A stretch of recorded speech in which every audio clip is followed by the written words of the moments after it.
It is the 9th of December. This is Rabbi Levitt, Gemorrah. Recording. Okay.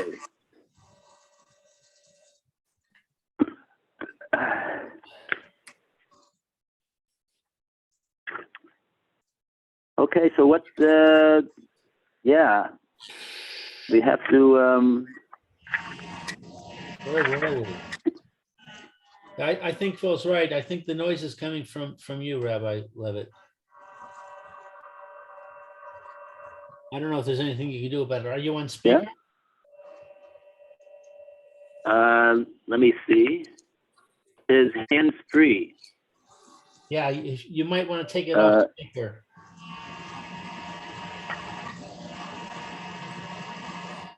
Is it better like that? No, I can still hear the noise. Not sure. Not sure what it is. All right, let's just go on. Okay. Okay, so we're still in the middle of this cheshbon over here. We're trying to understand over here on Pei Ches Amud Beis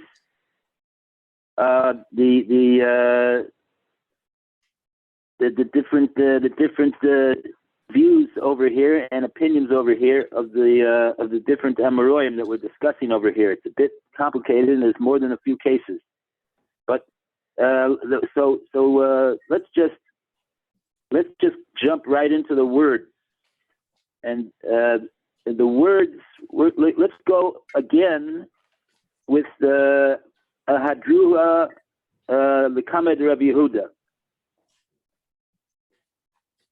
Right? You see where these words are? These words are, let's see.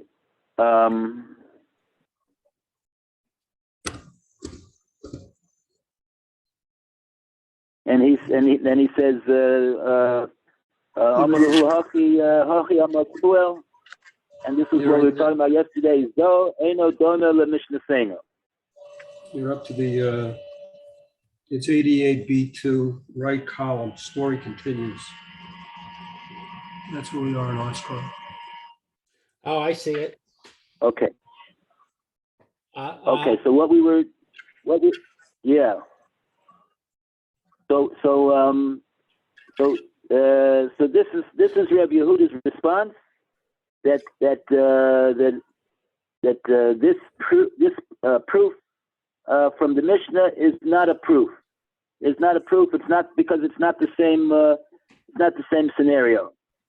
It's not the same scenario as the case of the woman, the mother that wanted to give a gift to her son from her Niksei Malut. So now let's okay. There's no Rashi on that, but there is Rashi on the next couple lines. So let's read the next couple lines in the Gemorrah again, my timer, and then we'll read there's a Rashi over here that's going to explain the whole story. So my timer. So who's there to read my timer? I can read it. Okay, great. Okay, what is the reason? Why is it not analogous? Right. The Gemorrah answers. So why is it not analogous means why can't we say that the case of the woman who gifts her Niksei Malug to her son is just like the case of the father that gifts his property to his son, right?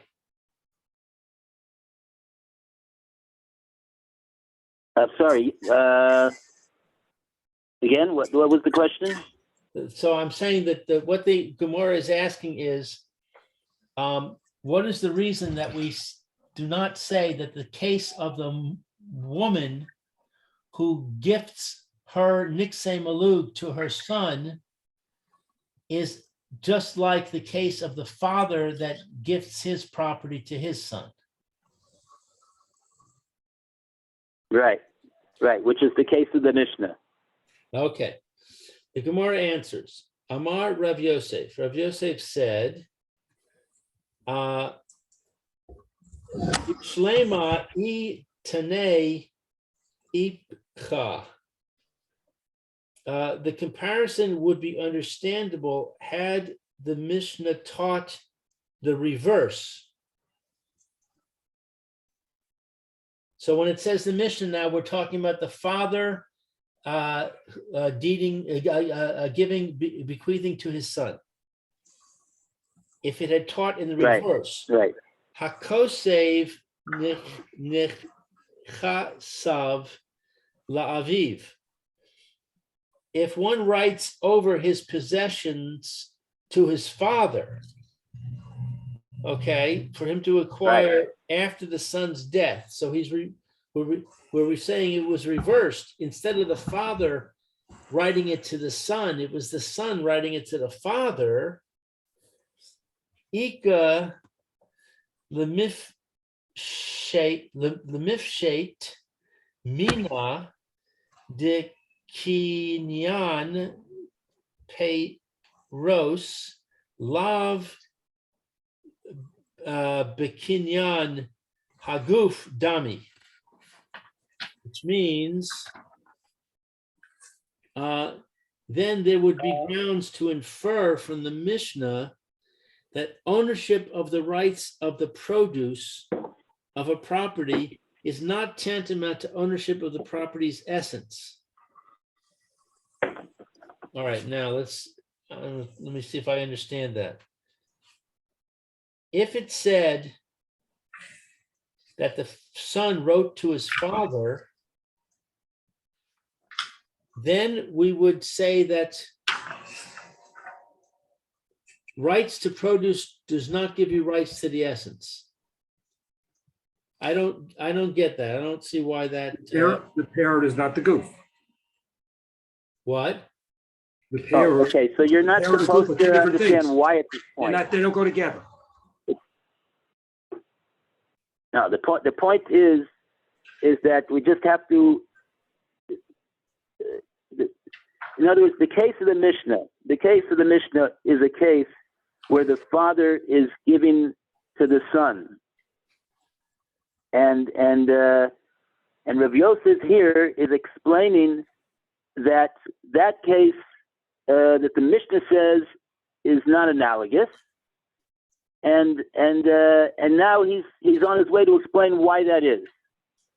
Okay, so on his way to explain that, he's saying if the Mishnah, the Mishnah doesn't say this, but if the Mishnah would say the case of the son writing to the father, then it would be possible to learn out from that Mishnah that the acquisition of the produce is tantamount to the acquisition of the field itself.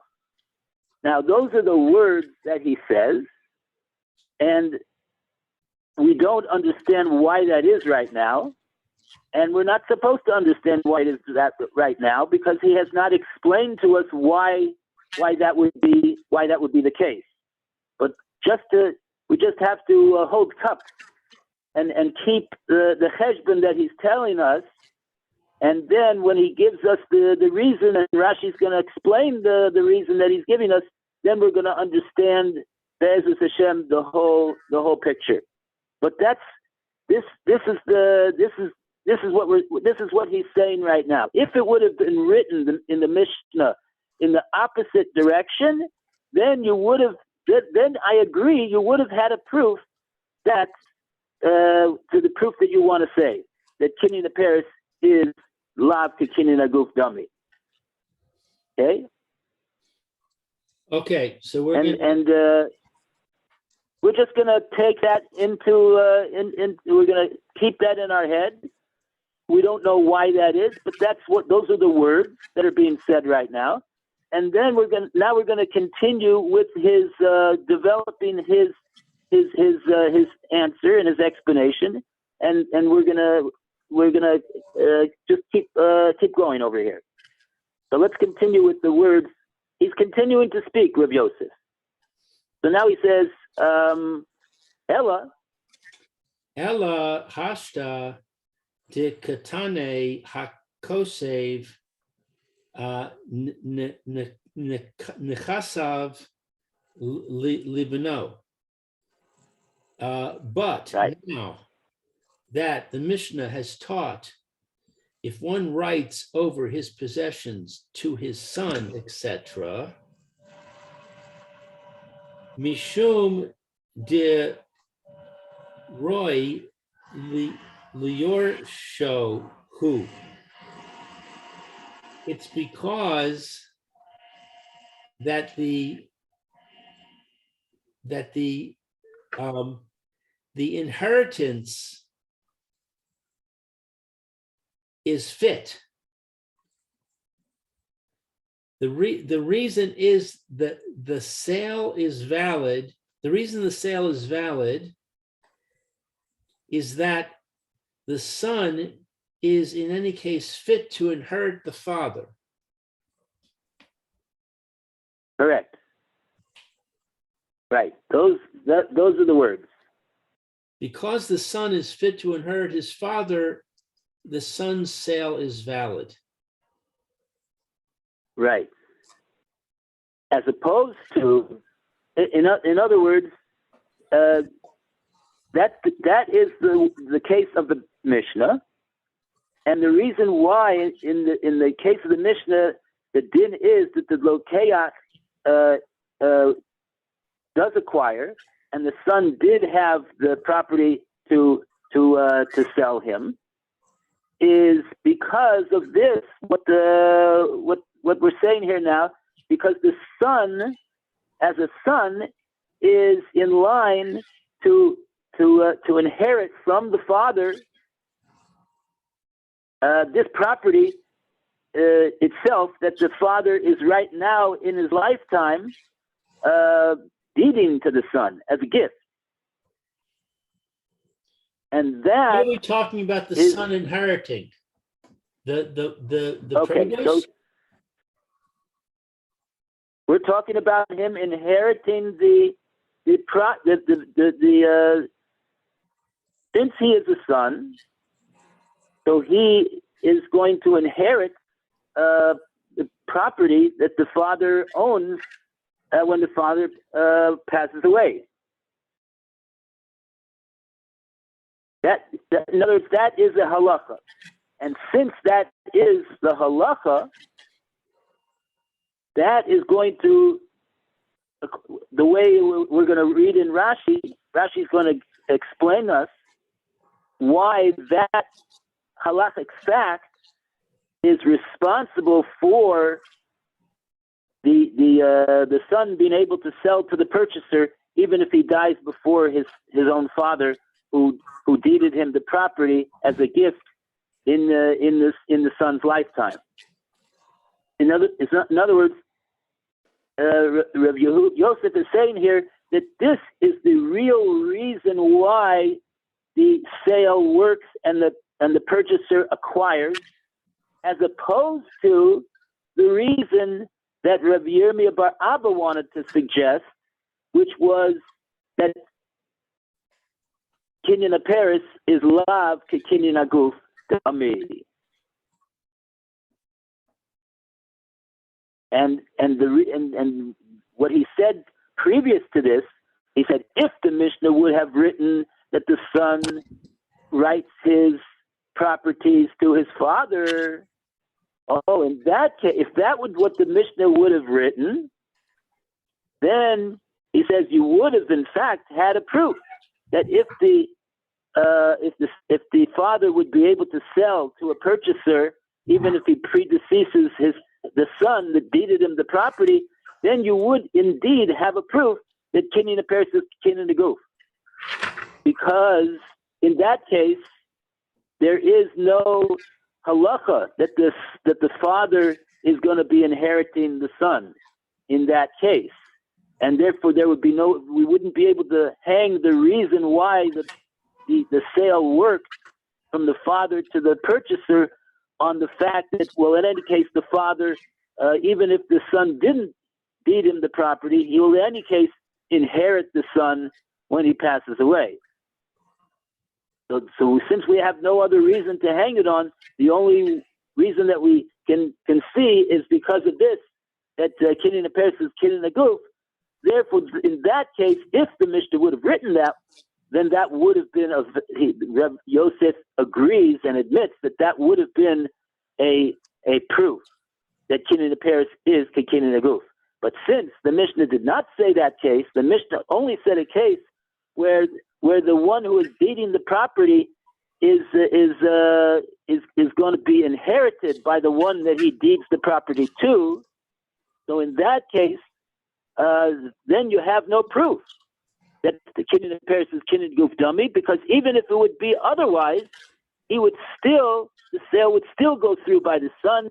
And that is because of this principle. That is because of this halacha that a son, in any case, even if there was no property that was deeded to him, he would in any case inherit the property when the father passed away. So you'd want to know, why is that? What does that have to do with anything? That is the subject of Rashi, and Rashi, in this Rashi that we're going to read right now, is going to explain the reasoning of Reb Yosef that is not revealed openly in the words of the Gemorrah. But it's important to know the cheshbon, to keep in mind the cheshbon that Reb Yosef is saying over here, so that we'll be able to appreciate what Rashi is saying over here. Okay, now we go to any questions now before we go to Rashi?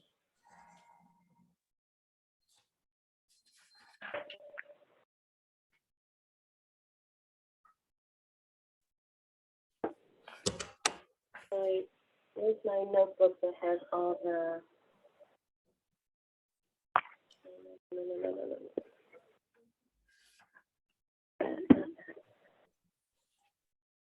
Which Rashi are you going to? The big one? I think that's the little one first. I'm not sure which Rashi he wants. This is Rashi, Dibra Maskil, Hakosev, Nachasav La'aviv. That's the big one. Okay, that one we didn't do. Okay, if he writes That's on, the one. if the son writes over the possessions to the father, Wa'acha moto, and after his death, okay, so he's writing over his possessions to take effect after he dies. It doesn't take into effect now. The son's sale will take, he writes over his possessions to the father that they will take place after he dies. And now the father is selling those possessions during the lifetime of the son. While the son is still there, the sale, sounds like the sale hasn't taken place yet though. And the father now has died during the lifetime of the son. So the father is now, the son's not, so to speak, there's no inheritance either way because it's happening during the lifetime. But Omar Lan Reish Lakish and Reish Lakish says the Kana Lokeach, that the Kanim, the Reish Lakish says the Kana that inquires the purchaser, Shma Minan, Shma Inan Minan, we learn from them, Misham, because he's learning that, Reish Lakish is saying, is the Kinyan Peres, Shehem Kanui Leben, Lav Kinyan Aguf Dami. He's saying it because the property, the rights of the property, of the Peres, are not the same as the son, is not considered like selling the actual property. Aval Hashta, but here, Dilma, perhaps, Hainu, Taima, there possibly is a reason here, the Kana Lokea, that the purchaser will acquire it. Even though the lo it never came into his hands. Lidei haben of the ben, it never came into the hands of the son. It never came into the hands of the son.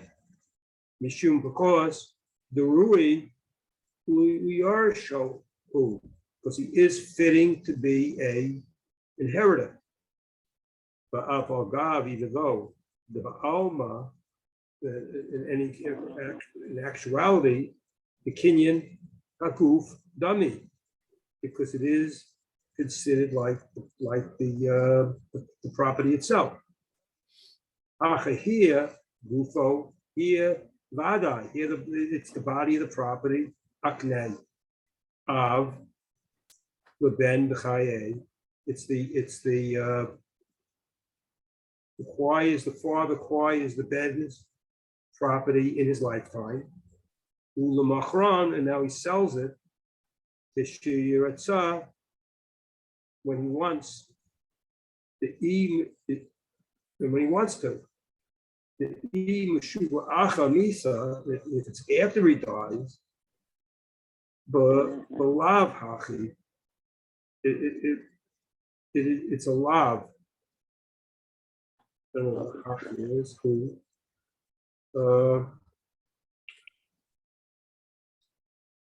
You read to this? Yeah. Right. Now what's your read? So,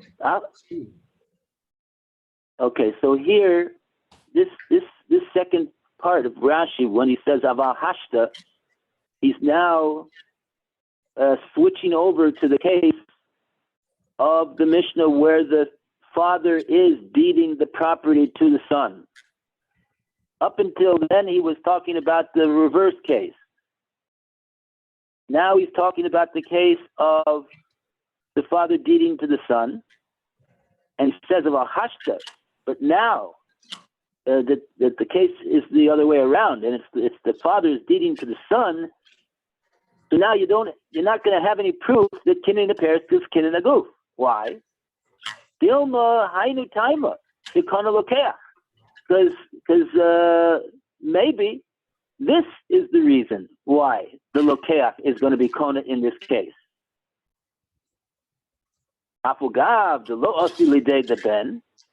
Even though it never came into the hands of the Ben, this case, right? Because we're talking here, Rashi's assuming you know the whole history of what we've been talking about over here, that we're talking about a case where the son went before the father. He predeceased the father. And so therefore, even though the property that the father deeded to the son, the Ben, even though it didn't go into the possession of the son because he predeceased the father at the time that he passed away, but nevertheless, we will say, Mishum Deroy Lioshahu. We will say that because the son is fitting and in line to inherit the father, this very property. So is there a period after Ben? Rabbi, is there a period after the word deben?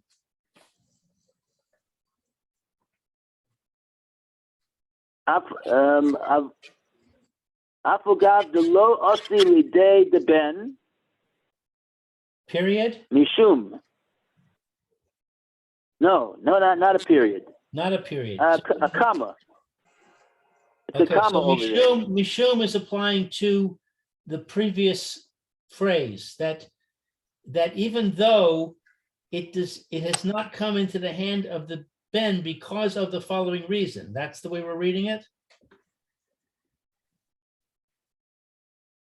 Because we're talking about a case where the son predeceased the father, so it didn't actually come in. Yeah, it's Hainu timer the chronolokeach avogav the lo osi lidei the ben.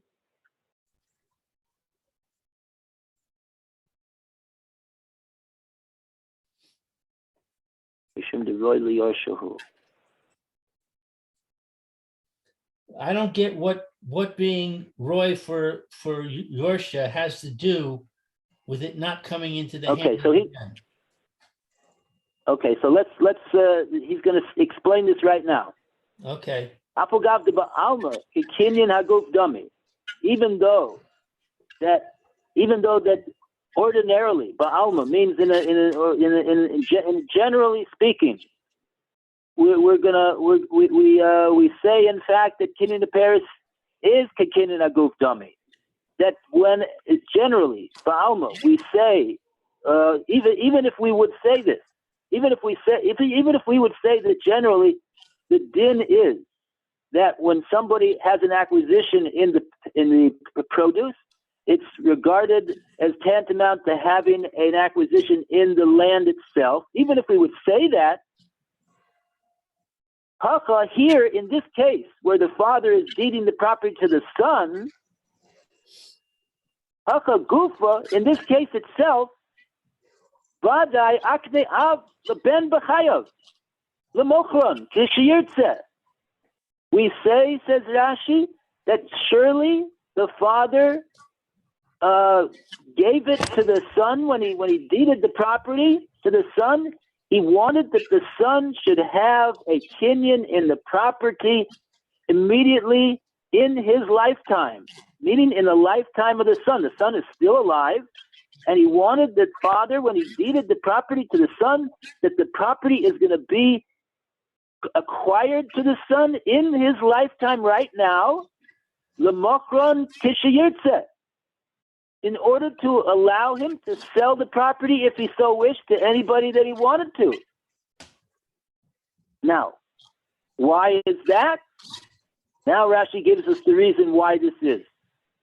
So in spite of the fact that generally we would say that the din is that kinyan Paris is kinyan aguf, and that should stop the ability of the son to sell because he doesn't get anything into his hand unless the father passes away before him. And in this case, there was the other way around. The son passed away before the father. But nevertheless, says Rashi, because this is a case where the one who's deeding the property to the recipient is a son, and he inherits the father in any case. So listen to what Rashi says over here. On that account, says Rashi, if you would contend that, we would say that the father intended only that the property should go to the son after he passed away, after the father passed away, right? If that would be, and that would be the way that we would understand according to the principle that kinyan Paris is kinyan aguf. It's regarded as though the father still has the ownership of the land itself, and therefore the son would not be able to sell it to anybody right now because he doesn't own the property to sell yet. He's only going to own it when the father no longer has kinyan Paris, when the father no longer is in this world and he doesn't have any kinyan even in the produce of the property. No, says Rashi, don't say that was the father's intention. And listen to what Rashi's reason is. The imishum la'achar misa, if you would say that the father intends only that the son should be able to sell the property after the father passes away, and he no longer has any kinyan, not in the land itself, nor in the peros, because he's no longer in this world, says Rashi, if that would be what the father meant, even without the father deeding this property in the lifetime of the son to his son, that would be the what would happen. Why? Because the son would inherit that property. The son would inherit that property. Right? In other words, without this, the son would inherit. Without the deed, the son would inherit. Yeah, right. So Rashi's explaining, obviously, when the father in the lifetime of the son deeded this property to the son, when did he want this? When did he want this acquisition in favor of the son to take place? If you say that, he only wanted that it should take place after the father passes away, and he himself no longer has his kinyan paris in the property, and that's only when the father wanted the son to have the ability to sell the property outright. If that would be what the father's kavanah was, so then why on earth did he write this star to the son altogether? He didn't need to do that at all. But that's going to happen in any case when the father passes away. That's what's going to happen. The son inherits him. He gets this property through inheritance. So why did the father write this? Why did the father write this star to the son in his lifetime? Says Rashi, the reason is because he wanted the son to acquire it right away, so that he'd be able to, if he wanted to, he'd be able to get money from it. He'd be able to sell it right away. That's why he deeded the property to him in his lifetime, and he didn't want to just wait for the son to get the property after the father passes away. That's why he wrote this deed. Because if he wanted the son to only get the property after he passes away, then he doesn't need to write this deed altogether. That's going to happen because the son is in line to inherit the father. And so therefore, Rashi is explaining that in this case of the Mishnah, where the case is that the father is writing the deed to the son in the son's lifetime, there is no proof, and the son is able to sell the property to a lokeach, and the lokeach is koneh. Lokeach, the purchaser, acquires the property. That explains Rashi the reasoning of Reb Yosef, that doesn't prove at all that kinyan paris is kinyan a guf dummy. And so therefore, we don't have any proof whatsoever. The cases are not analogous. The cases are not analogous. Meaning that since we don't have any proof from this Mishnah that talks about the father deeding to the son, we don't have a proof that kinyan paris is lav kinyan a guf dummy. So therefore, we can't say that in the case where the mother deeds her nitzei maluk to the son, that in that case. Okay, we took Phil's reading away from him over here. Let's give it back to Phil, and Phil's going to finish. Wait a second. I want to ask you a question. Yeah. What we're saying, okay, what I think we're saying here is that it's obvious that the father wanted the son to be able to sell the property during the lifetime of the father, because if that wasn't the case, he didn't need the deed, because the son, in any case, sell the property after the death of the father. Doesn't that lead us to conclude that kinyan paros lav kinyan guf,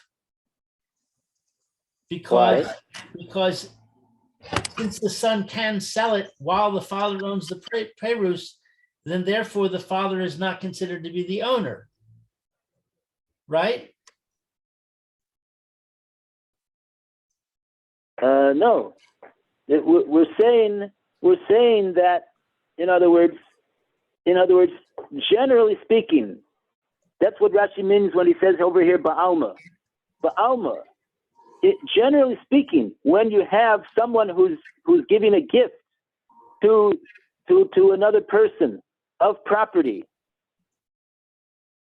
so in that case, we say kinyan, and he's holding back the right to receive the profits of the property, the produce of the property.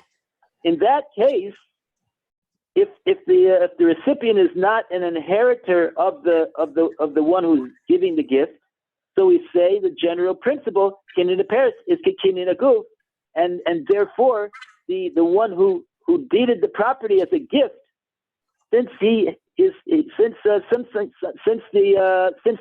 kinyan of the Paris is held back, and the recipient is not getting that, so therefore we invoke the principle that kinyan of Paris is kinyan aguf, and therefore the one who has the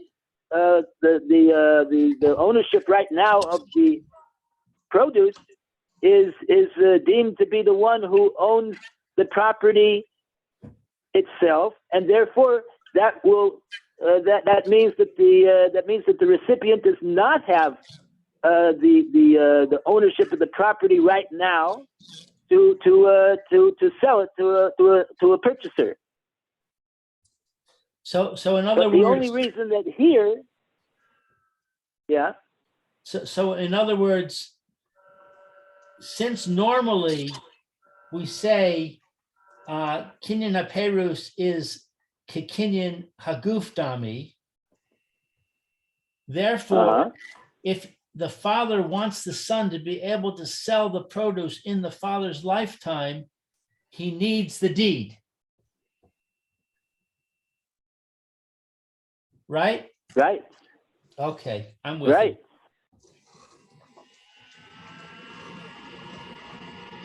Okay, and okay, now we go back to Phil to finish the reading of the Rashi.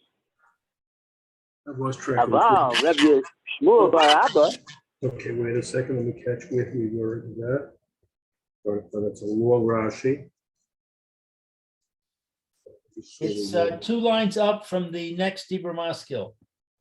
Okay, right. It's on the right. Okay, okay. Abba Rav Shmuel bar Abba, but according to Rav Shmuel ben Abba, lo hayarui liyaresh etimo. We know that he's not fitting to inherit his mother. He's not a son. Is not an inheritor of his mother. They go to the father. Rabbi Abba, but the Rabbi Abba, Bala, Rabbi Abba, her husband, Hayaroi Li Roshet. Yeah, that's saying that her husband, which would happen to be Rabbi Abba, would be the one who would be her inheritor. Right.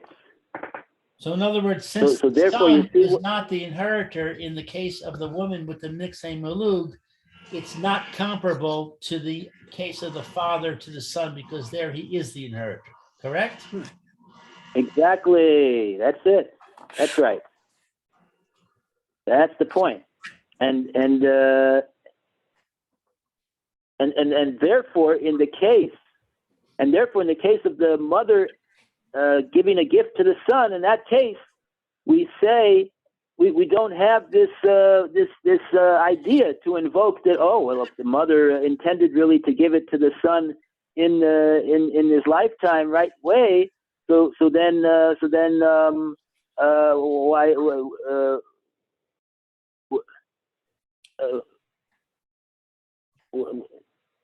that's what that would be the reason why she deeded the property to him here, because if all she wanted was that he should get it after she passes away, so then that'll go through Yerusha.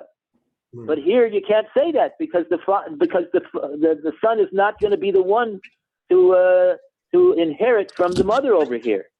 So therefore, we don't have that svara to say that, oh, it must be the reason why she deeded the property to him is because she wants him to get it right away. And therefore, since we don't have that svara in this case, it's not comparable to the case of the Mishnah. And therefore, the din in the case with the son and the mother and the husband is that the son would not get it because the mother predeceased the husband, and therefore that property will go to Yerusha to the husband, which is what Rav Yehuda holds. Okay. That was the. Shabbat shalom. Okay, that's it. Well, yes, Thank you, very Rabbi. good. Shabbat shalom. Shabbat shalom. See you Good tomorrow. Shabbos. Take care. Shabbos, thank you. Bye. Good Shabbos. All the best. Everybody have a great day. Yom Chabishi. Bye. Before Shalema to your computer. 4 o'clock, right? 4 o'clock. Yep. Sounds good.